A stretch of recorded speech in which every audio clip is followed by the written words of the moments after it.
कौन सुनेगा सिसकियाँ, यहाँ रोना बेकार है। कौन सुनेगा सिसकियाँ, यहाँ रोना बेकार है। सत्ता की सियासत का यही तो कमाल है।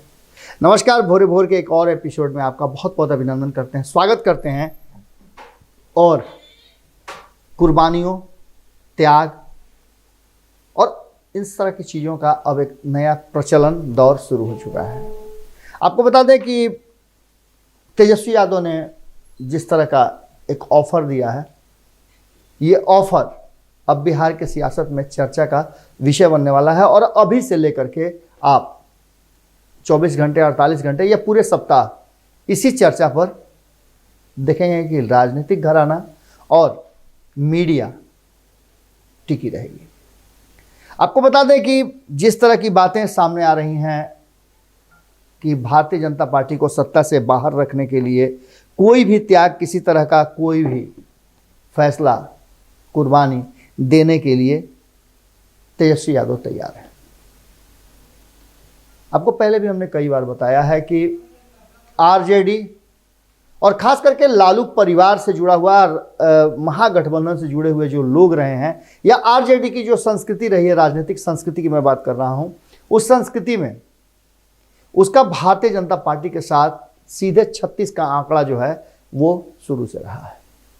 जब जब भारतीय जनता पार्टी के साथ कोई खड़ा रहा है, तब तब आरजेडी, लालू प्रसाद और तेजस्वी यादव ने उसका जमकर साथ दिया है। आपको बता दें कि नीतीश कुमार, जिन्होंने 2005 में लालू राबड़ी शासन का अंत किया था, उनको भी जब जरूरत पड़ी मोदी विरोध और बीजेपी से अलग होकर राजनीति करने की, तो इस परिवार और इस दल ने साथ दिया था। अपने साथ और लोगों को भी और दलों को भी साथ जोड़ करके और भाजपा विरोध की एक लहर को मजबूती दी थी और इसके परिणाम भी आए थे। अब एक बार फिर से ये चर्चा तेज होने लगी है कि तेजस्वी यादव ने, हालांकि ये ऑफिशियल बयान अभी नहीं है, ये भीतर खाने से खबर आ रही है और बहुत जल्दी इस पर मुहर भी लग जाएगी कि तेजस्वी यादव ने भारतीय जनता पार्टी को सत्ता से रोकने के लिए एक फैसला लेने का निर्णय कर लिया है और वो है कुर्बानी देने का। अब ये कुर्बानी कितनी बड़ी होगी, हम इस पर आपका ध्यान दिलाना चाहते हैं। इससे पहले हम थोड़ा यात्रा की तरफ निकलते हैं। असम से होते हुए बंगाल की तरफ तेजस्वी यादव ने कुछ किया। इससे पहले जो 4 राज्यों और एक केंद्र शासित प्रदेश के लिए चुनावी तिथियों की घोषणा हुई, उसके बाद से सरगर्मी बढ़ गई है। और खास करके ये सरगर्मी 2 राज्यों में बहुत ज़्यादा है, क्योंकि बिहार का उसका सीधा कनेक्शन है। अगर असम की बात करें तो बिहार वहाँ भी अपनी उपस्थिति बड़ी मजबूती के साथ दर्ज करता है।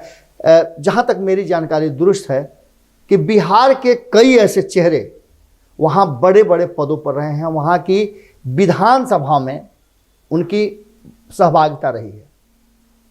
इन सब बातों के साथ अब बिहार असम में डोमिनेट करता है। वहाँ भारतीय जनता पार्टी की सरकार चल रही है और तेजस्वी यादव वहाँ हर तरह का विपक्ष को सहयोग करने के लिए तैयार हैं, जिससे कि भारतीय जनता पार्टी की सरकार दोबारा वापस नहीं आए। अब हम बंगाल की तरफ आते हैं। तेजस्वी यादव शिफ्ट कर गए हैं बंगाल, और बंगाल को लेकर के नीतीश कुमार और तेजस्वी यादव में जिस तरह से झारखंड और दिल्ली में दोनों आमने सामने थे, एक बार फिर से बंगाल में आमने सामने की स्थिति आ गई है और दोनों एक दूसरे को से बेहतर प्रदर्शन करने, एक दूसरे को मात देने का भी मादा रखते हैं। एक तरफ जहां नीतीश कुमार एनडीए में है, पर एनडीए ने साफ कर दिया है कि वो बंगाल में अभी उनके अलायंस पार्टनर नहीं है। बंगाल की अलग प्रकृति होगी, वहां अलग अलायंस होंगे, अलग दोस्त होंगे, अलग तरह की सारी स्थितियां होंगी। नीतीश कुमार का प्रयास था कि वहां भी उन्हें अवसर मिले। इसके पहले नीतीश कुमार की तैयारियां थी। उनके जो प्रभारी हैं गुलाम रसूल बलियावी, उन्होंने तो 70 सीटों पर लड़ने का ऐलान भी कर दिया था। बहुत सारी बातें हुई थी। हालांकि आरजेडी ने भी अपने सारे पत्ते लगभग बंद करते हुए तैयारियां शुरू कर दी थी और उनकी वाम दल और कांग्रेस के साथ बैठकें भी हो रही थी। ममता बनर्जी से भी बात करने की बात की जा रही थी। इस बीच में ममता बनर्जी से बात नहीं हुई, प्रशांत किशोर से बात हुई और ममता बनर्जी के भतीजे से भी उनकी बातचीत हुई थी। इस बीच में क्या कुछ हुआ वो सारी बातें आप तक आ गई हैं।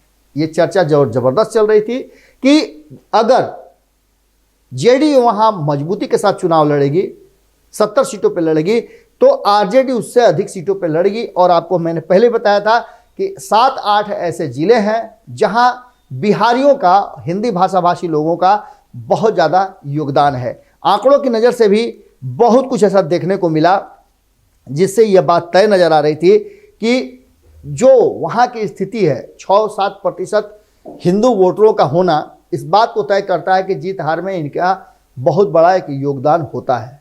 वहीं तेजस्वी यादव के MY समीकरण में M का फैक्टर वहाँ बहुत ज़्यादा हावी है, जो वहाँ के चुनाव को प्रभावित करता है। और कहा यह जा रहा है कि 26 से लेकर के अब 28% तक साइलेंट वोटर हैं जो फैसला करते हैं बंगाल में किसकी सरकार बनेगी। वाम दलों का यहाँ एक लंबे समय तक वर्चस्व रहा है। 60 सालों से ऊपर के बंगाल के इतिहास में वाम दलों का प्रभाव जबरदस्त रहा है, जिसे सत्ता से बेदखल करके ममता बनर्जी ने, मैंने पूरी आपको इस कहानी को बताया था कि किस तरह से ममता बनर्जी ने बंगाल पर अपना आधिपत्य कायम किया। यह तीसरा ऐसा अवसर है जब ममता बनर्जी को कड़ी टक्कर देने के लिए भारतीय जनता पार्टी खड़ी हुई है। वाम दल और कांग्रेस पिछले चुनाव में भी अपनी उपस्थिति दर्ज करने में कामयाब रहे थे, लेकिन इन सब के बावजूद 200 से ऊपर सीटों पर 5 साल सत्ता में रहने के बाद ममता बनर्जी ने 2016 में हासिल किया था। इस बार भारतीय जनता पार्टी का दावा है कि वो 200 से अधिक सीटों पर चुनाव लड़ेगी, लेकिन इन सब के बीच में जो बातें सामने चल रही हैं वो बातें कुछ अलग इशारा कर रही हैं। और इसमें तेजस्वी यादव की एंट्री और तेजस्वी यादव का ये फैसला भारतीय जनता पार्टी और अन्य लोगों को जो कि बंगाल में अपना प्रभुत्व जमाना चाहते थे, बीजेपी की सत्ता में आना चाहती थी, उसको बड़ा झटका लगा है और उसके लिए बड़ा टेंशन का कारण भी बन गया है। और सत्ता से दूर रखने के लिए ऐसा फैसला तेजस्वी यादव ने रातों रात नहीं लिया है। इस पर पूरा गहन अध्ययन और मंथन किया। हमने कल भी आपको बताया था कि हिंदी पट्टी के लोगों को कैसे उनके वोटों का ध्रुवीकरण करने की जरूरत है, इन सब बातों पर गहन अध्ययन किया है और लगातार उनकी बातें लालू प्रसाद से हो रही हैं। लालू प्रसाद राजनीति के माहिर खिलाड़ी माने जाते हैं। चीज़ों को, तथ्यों को, जमीनी हकीकत को वो बेहतर ढंग से समझते हैं। इस बीच में आपको हमने बताया था कि अब्दुल बारी सिद्दीकी और श्याम रजक लगातार बंगाल और असम के दौरे पर हैं। बंगाल में जब उन्होंने बातचीत किया था और समीकरण बनाने का प्रयास किया था, तब से लेकर अब तक कई दौर की बातचीत हो चुकी है। अब संभावना ये व्यक्त की जा रही है और हमारे सूत्र बता रहे हैं कि आज ममता बनर्जी के साथ तेजस्वी यादव की मुलाकात होगी और इस मुलाकात के बाद तेजस्वी यादव एक बहुत बड़ा फैसला, एक बड़ी कुर्बानी देने जा रहे हैं। ये कुर्बानी बिहार से थोड़ी अलग होगी, क्योंकि बिहार में बहुत प्रयास के बाद भी सत्ता की उस गलियारे तक, उस कुर्सी तक नहीं पहुंच पाई थी महागठबंधन, जो कि तेजस्वी यादव के मजबूत कंधे, युवा कंधे पर सवार होकर के आगे बढ़ी थी, परिवर्तन की बात किया था। वहीं बंगाल की बात करें तो बंगाल में भाजपा को सत्ता से दूर रखने के लिए तेजस्वी यादव का यह फैसला आने वाले समय के लिए किस तरह का परिणाम लेकर के आएगा, ये तो वक्त बताएगा। लेकिन आपको बता दें कि तत्काल तेजस्वी यादव ने वाम दल और कांग्रेस गठबंधन का ऑफर जो है उसे ठुकरा दिया है। आपको बता दें कि इस गठबंधन में तेजस्वी यादव और आरजेडी को एक बड़ा ऑफर मिला था। बिहार और बिहार से सटे हुए झारखंड को लेकर के उनको इस बात के लिए कहा गया था कि वो 10 सीटों के अंदर चुनाव लड़ सकते हैं, लेकिन अचानक से तेजस्वी यादव ने चुनाव लड़ने से अपने आप को रोक लिया है, उस गठबंधन से अपने आप को अलग कर लिया है। अब ममता बनर्जी के साथ उनकी बातचीत होगी और हमारे सूत्र बता रहे हैं कि 294 सीटों वाली बंगाल विधानसभा से तेजस्वी यादव चुनाव लड़ने से खुद को अलग कर सकते हैं, लेकिन चुनाव से अलग नहीं होंगे। ममता बनर्जी के साथ हर वो संभव और जरूरी चुनाव प्रचार से लेकर के अन्य चीजों तक, कार्यकर्ताओं के समर्थन से लेकर सब कुछ करेंगे, क्योंकि उनका मकसद है किसी भी हाल में भारतीय जनता पार्टी सत्ता में नहीं आए, MOI समीकरण बरकरार रहे और इसके असर व्यापक होंगे, क्योंकि आपको पता है कि सीमांचल का बहुत सारा हिस्सा बंगाल से सटा हुआ है और इस बार सीमांचल में आरजेडी को झटका लगा है। अब AIMIM और बिहार के आरजेडी किस तरह से इस समीकरण को बनाते हैं, कितना डैमेज कर पाता है ममता बनर्जी को AIMIM और कितना समर्थन दे पाते हैं तेजस्वी यादव, इस पर पूरी चर्चा छिड़ गई है। जोड़ घटाव गुना भाग शुरू हो चुका है। भारतीय जनता पार्टी भी अपने हिसाब से पूरी तरह से सब कुछ करने जा रही है। वहीं अगर बात करें तो ईसाइयों का भी एक बड़ा हिस्सा इस बंगाल के चुनाव को प्रभावित करता है। उनका भी जो संख्या है वो 2.5% से ज़्यादा है, 3% थोड़ा कम है, जो कि चुनाव को प्रभावित करते हैं। और ख़ास करके अगर देखा जाए तो तेजस्वी यादव हिंदू और मुस्लिम समीकरण को साधने में सफल हो गए, तो वहाँ के जो मूल निवासी बंगाली हैं उनके साथ मिल करके ममता बनर्जी को एक बार फिर से सत्ता में ला दें तो कोई बड़ी बात नहीं होगी। लेकिन भारतीय जनता पार्टी भी इतना आसान नहीं है कि वो चीज़ों को छोड़ दे, क्योंकि भारतीय जनता पार्टी ने जितना मेहनत बंगाल में किया है, शायद उतना ही मेहनत केंद्र में सत्ता में आने के लिए किया था।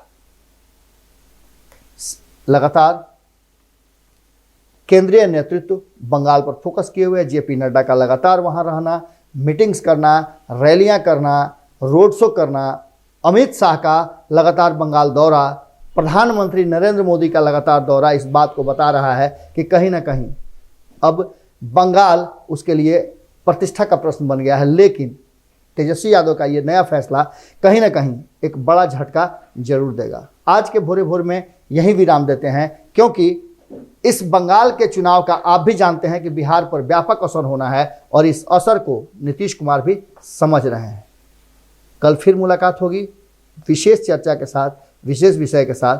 तब तक आपसे आग्रह है कि आपका पूरा ध्यान भारत लाइव पे होनी चाहिए। हमारा ध्यान तो खबरों पे है ही। इसके साथ ही आपसे एक आग्रह है कि अगर आप इस सच्ची पत्रकारिता को और इसी तरह के खोजी पत्रकारिता को समर्थन करना चाहते हैं तो UPI नंबर दिया हुआ है। आपका एक छोटा से छोटा सहयोग भी भारत लाइव परिवार को बड़ी हिम्मत देता है। नमस्कार। अगर ये वीडियो पसंद आई और वह बिहार के राजनीति और बिहारियत से सरोकार रखेनी तो सब्सक्राइब बटन दबा के चैनल के सब्सक्राइब कर ली। ओजे एगो घंटी बा, ओकरा बटन दबा देला से कुल सटीक और मारक खबर रुआ मुफ्त में मिल जाई। अगर रुआ पत्रकारिता के हमनी के नया प्रयोग में सहयोग कर चाहतानी तो ज्वाइन बटन दबा दी। पेटीएम नंबर नोट कर ली 9386816700। धन्यवाद।